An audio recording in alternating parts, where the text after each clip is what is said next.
I'm here with my friend TJ, and he's going to tell me how to make the absolute best cup of coffee. I want to know how to make the best cup of coffee at my house, how to grind it, what equipment I should use. And you know, I have a French press. I don't love French press coffee, so I'm turning it over to the man, the myth, the legend, the Steve Jobs of coffee, TJ Thomas James Fairchild. Okay, so Stephen, you've asked an excellent question. Yes, I have. That's the only kind of question I ask. French press, we're It's a little fairly too critical, smoky. of right now. So, my advice would be to start with this device,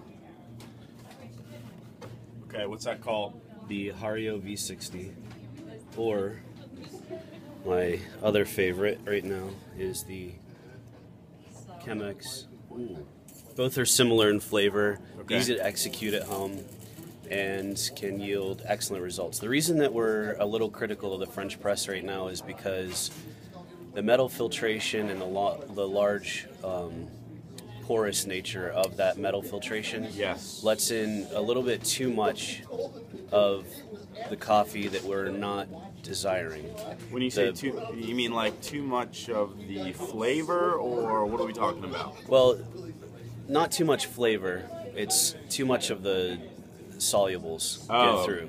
Okay. And that starts to mask some of the subtleties and nuance of the coffee. So we're actually getting like little bits of coffee grounds in our coffee, and we don't want that. Well, the grounds aren't bad in and of themselves, but they do lead to bad flavor. Okay. So what the V60 and the chemex do with their paper filtration is they hold back some of those negative attributes of the coffee, only letting through positive attributes. So how should I grind it? So another bad thing about the chemex or the French press is your grind size is rather coarse. Grind size always correlates to contact time between water and coffee. So with the French press being a long contact time, you want the surface area of the coffee to be less, so with bigger granules. Okay.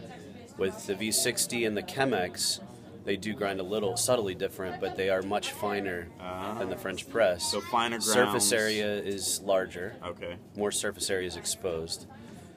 The granules are smaller. Paper filtration holds back some of the negative attributes of the coffee, letting through sweetness, yumminess is the technical term. The and you're going yumminess to of have the coffee. a great coffee experience. Now you do need to pay attention to water temperature, grind size, as we just talked about. What's and the ideal water temp? Ideal water temp is between 195 and 205. Okay. A little bit finer grind, and then the third thing you want to pay attention to is both the dose of the coffee and the dose of the water, so that you can replicate the results if you do have good results. If you don't pay attention to all of those parameters, it'll be really hard when you achieve a good coffee to then have a second good cup of coffee. So pay attention to what I'm doing is what you're saying. Pay attention, but also be able to quantify those paying attentions so that you can replicate your experience. And here is the heart of the business. Can you say hello? Say hi. Do you like coffee, Matthias? Say, I love it.